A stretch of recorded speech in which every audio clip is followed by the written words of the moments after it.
Welcome, everybody, and thanks for joining us on another Profectus Livestock Solutions Podcast.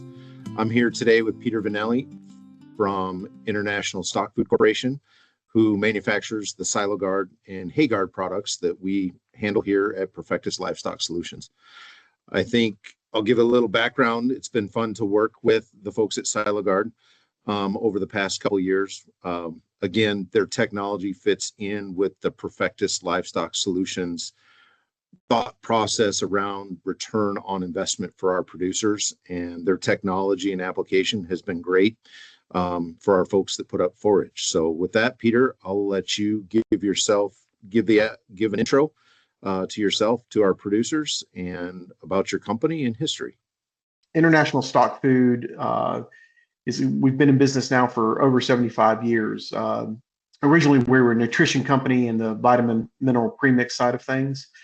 My grandfather was ever the inventor and self-taught. And one of the issues he had is he had a great premix, but when he dealt with dairies that had poor quality silages and hay, the premix wouldn't yield the results that he promised. And so he realized very quickly if he wanted to get results, he was going to have to improve the quality of silage and the quality of hay on these farms.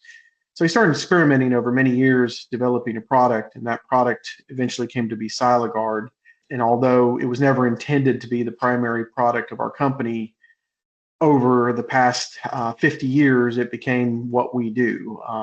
We've modernized it over the years, improved it, come out with liquid versions of it, but the essential idea is still the same one that my grandfather had.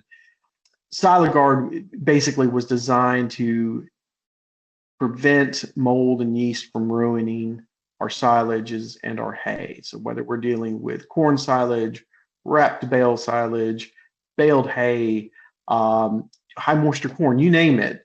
At the end of the day, what gives us problem with our animals and what gives us problem with intakes and with production is molds and yeast. Molds, because as we know, produce toxins.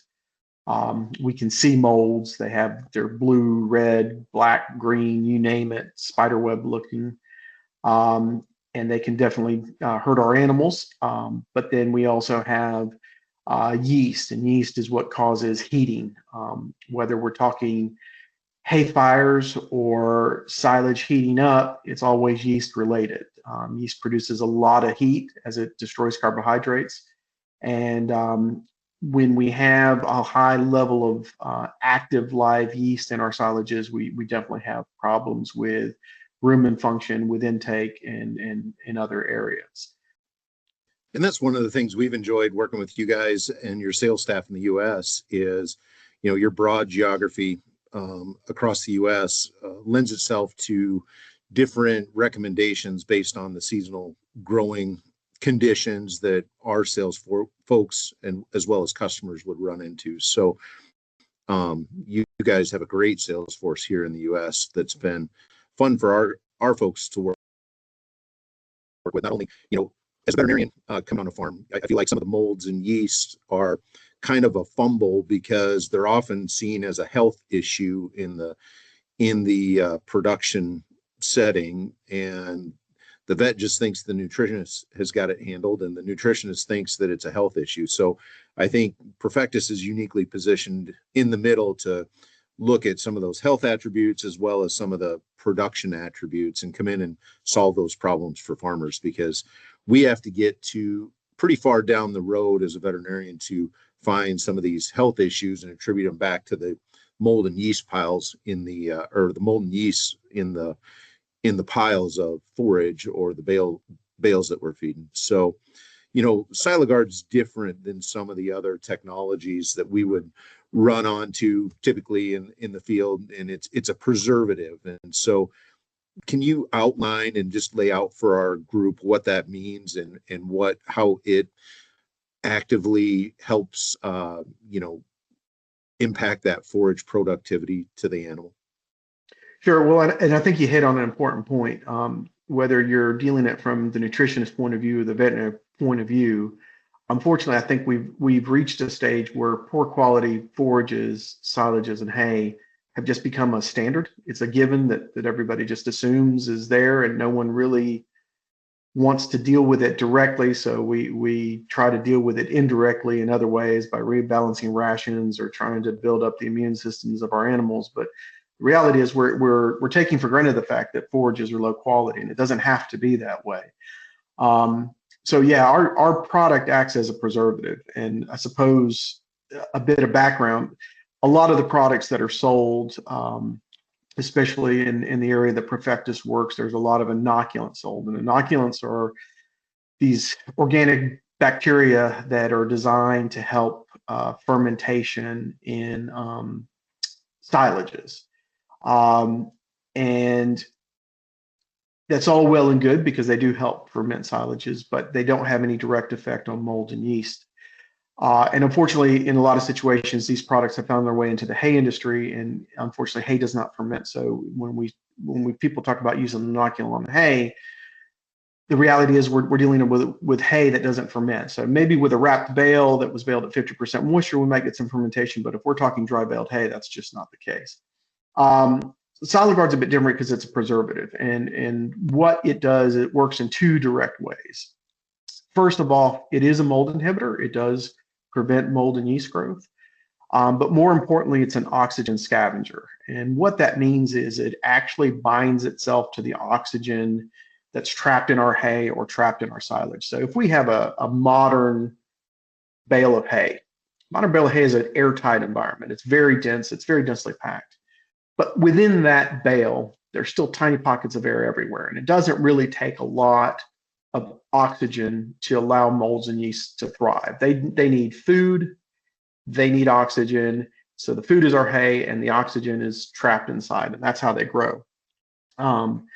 What we do is, while we do have a direct impact on mold and yeast, it's impossible to kill every spore that's in our hay or in our silage. But if we can eliminate the oxygen in that hay or in that silage, we can prevent them from growing because they basically go dormant. They stay in spore mode and they don't grow.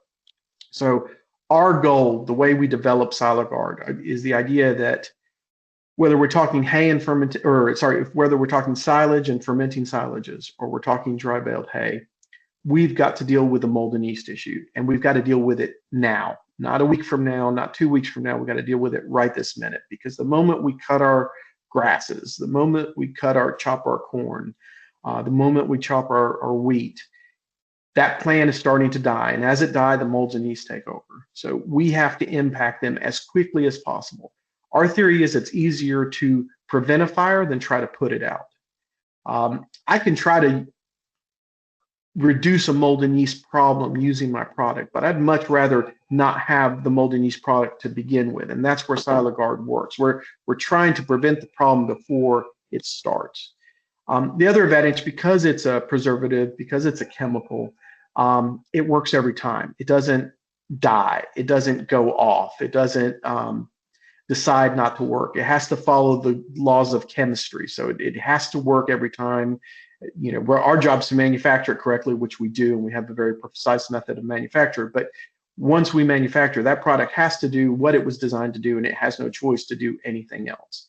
When you're dealing with bacteria or inoculants, now you're dealing with an organic substance that a million different factors can affect whether it's going to work, how it's going to work, why it's going to work. And then again, as I said, with baled hay, it doesn't ferment, so we're not getting any benefit out of it. Probably, you know, if you can take away anything, is that if you eliminate oxygen, your molds and yeast are going to go dormant and stay dormant. And that's our job, that's our goal. And so that's where with SiloGuard we're coming in from that angle, which is why we're trying to get application as soon as possible. When guys are making baled hay, we want it, you know, applied at the baler. When guys are doing silages or wrap bales, we want to make the silage quickly. Seal the pits, seal the silos as quickly as possible. Anything we can do to eliminate oxygen. And if you think about it, whether it's a modern baler, which are very expensive now, they're $500,000 or close there too for the big squares, and even the round balers are pushing a fair bit high these days.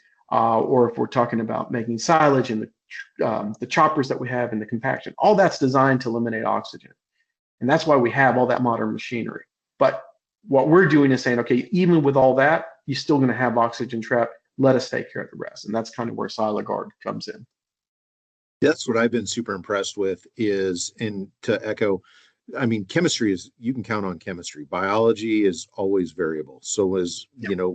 we're taking a chemistry approach versus a biological approach. I think repeatability and versatility to get that oxygen out of the pile has been super impressive to me as I go on to a treated pile versus a non-treated pile as a veterinarian.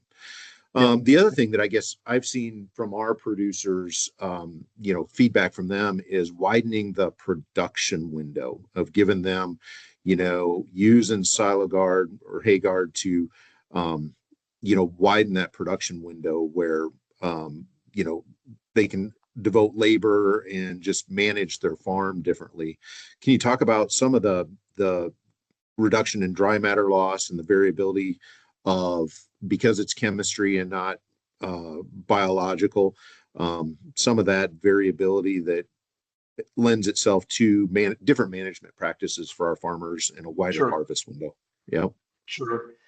So I guess I want to make sure we split silage and hay here because now we're getting a bit more technical. So on the silage end, one of the advantages of using a preservative is that it allows you to work at variable moisture. So obviously, if we're doing corn silage, we'd like to be at 65% moisture, but just because that's where we want to be doesn't mean that's always where we're going to be. Weather is a factor, harvesting times are a factor. Sometimes that silage just comes in dry just because we missed the window, the weather wasn't cooperating, or our custom harvester couldn't get there on time, whatever those factors may be. And so with a product like SiloGuard, because we're not an organic, we are a chemical preservative, we have that flexibility to work within different ranges. So if we've got a silage that's drier than we'd like, that's fine. We might have to up our dose a little bit, but we're still going to eliminate that oxygen. We're still going to get the fermentation in there. And so we do have some variability. So our product could be used with high moisture corn. It can be used with corn silage. It can be used with snaplage. It can be used in a lot of different areas that have different moistures that don't necessarily work. And it gives the farmer a little more flexibility. Obviously, we want to do things in the most ideal situation possible, but all of us who work in agriculture know that ideal is just not a thing that we see very often. We're always dealing with situations that are not ideal and trying to make the best of them. And that's where a product like SiloGuard gives you a little more flexibility. On the baled hay side, it's really about trying to shorten that window between cutting and baling.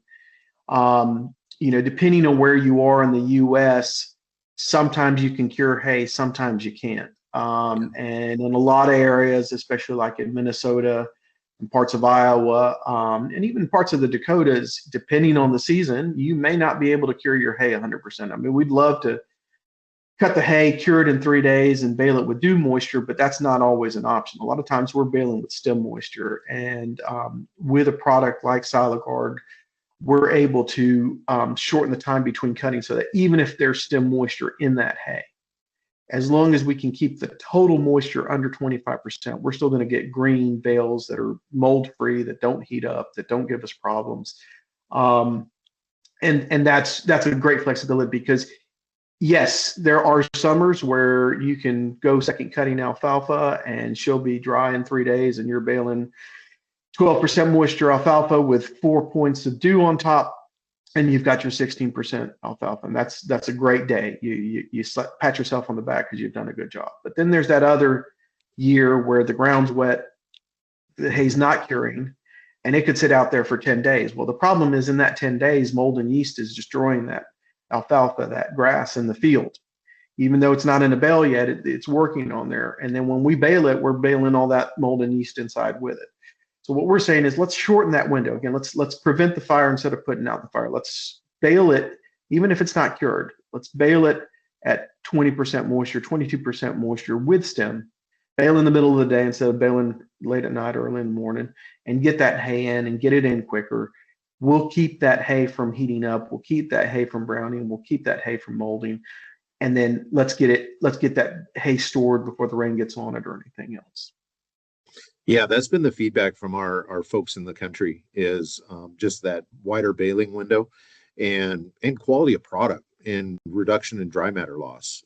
That's the other piece that is a huge factor of return on investment is the dry matter loss that we see with this. Correct. And that's still related to mold and yeast. And I know I harp on mold and yeast a lot, but dry matter loss is a very technical term. And I think when we talk to farmers, I mean, everyone understands dry matter loss in theory, but in principle, we have to talk about what is dry matter loss. Well, first we see it in refusal, absolutely, and especially with refusal's been the big one. Yeah, refusal is the big one. You see it in refusal, and you see that one immediately. That sticks in your face. Yeah. What we don't see is what's lost, especially in silages during fermentation, where we put in, let's say, 1,000 tons of dry matter, but what we pull out is 800 tons of dry matter. Like that's what we don't see, because that's very difficult to measure. And unless you're weighing in and weighing out your silages as you feed it, and some places do, but a lot of places don't have the ability or the means to do that. That's one you don't see. So and that's usually caused when we have heating, we're losing carbohydrates. When you have heat, that is carbohydrate destruction, and that is actual dry matter turning into heat, like burning wood, and disappearing into the atmosphere. So we see refusal for sure, and we pay attention to that because we can see it, we can touch it, we have to get rid of the product. But there's other dry matter losses that take place either in the silage bed or even in the bale of hay.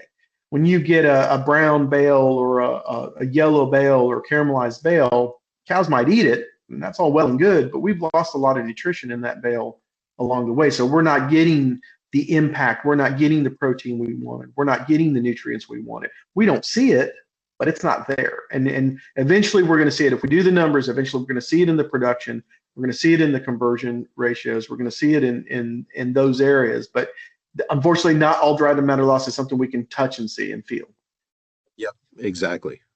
The other piece, I guess, to kind of start to wrap this up a little bit is logistics. I mean, the ease of use of the product and the safety of the product has been, from our customer feedback, just phenomenal. So, I mean, talk about, how you see choppers pick it up and balers, because I know our staff has helped work with your staff to get this technology out and applied to the farm. Right. So the nice thing is when it comes to choppers, not all, but a lot of the modern choppers now have these water tank, water application systems built in, and we can just run the SiloGuard through there. And it's really nice because they can just fill up the tank. I think a lot of them have 100-gallon tanks or what have you, and it just pumps the product straight on the chopper, and it just makes life fairly easy. For choppers that don't have it, it's not terribly difficult to put on an applicator on there that attaches. We work a lot with Dorman applicators. They're a very high quality company based out of Minnesota, and they do really good work with applicators. So it's not hard to set one up. On the hay side, on our balers, we want the applicator mounted on the baler, and we want the nozzles aimed into the throat of the baler. So we don't want to aim it at the pickup. We want it into the throat of the baler. And the main reason for that is we're applying 2 pounds a ton, 3 pounds a ton, usually max. And when you're running that baler along, it forms a fine mist. And if we've got too much, we're spraying it on the ground or we don't have it in the throat of the baler, the wind can sweep it one way or the other. And instead of getting it on our hay, we get it on the side of our baler. So we actually want the nozzles pointed into the baler, into the throat. SiloGuard is an oxygen scavenger, so it forms a gas. However, we do need good representation throughout the bale. So we usually use a fan nozzle. It gets us about 70% coverage of the intake, and that allows us to have good representation throughout that bale so that once the bale is made, then we're able to eliminate the oxygen therein. The ease of mounting, it's not terribly difficult. It depends on the size operation. With the round balers, we usually mount smaller tanks on there, or there's some where you can just put the drum of SiloGuard on the side and just put the applicator in there. So there's a lot of different systems for any budget, really. It's not terribly complicated. And I think, we've got some good experience with the Profectus guys, and our guys are always out there to help out if anybody's got any questions. Also, I'll say about Dorman applicators, anytime you call over there, one of the owners answers the phone. You will always get someone to help you no matter what, whenever it comes to putting those applicators on. Yeah, I don't think that they've run onto a farm where they haven't been able to put an applicator on a machine between the Profectus guys or the SiloGuard guys. They work together pretty well. It's pretty easy. It's pretty easy. Yeah, super easy. Yep. Well, thank you for the time today. This has been super good. Yep. We've enjoyed our relationship and our partnership, and want to continue to get the word out as another tool in the toolbox to help maximize return on investment, where we know forages are often a unseen shrink, or silent thief of productivity, whether it be from mold and yeast or increased shrink, if we can eliminate that. So we've appreciated our partnership. And if you've got questions, you can reach out to the Profectus guys or any of the SiloGuard guys, and we can go from there. Yeah, thanks for having me. Appreciate it. Thanks, Peter. Appreciate your time today. Appreciate it. Okay.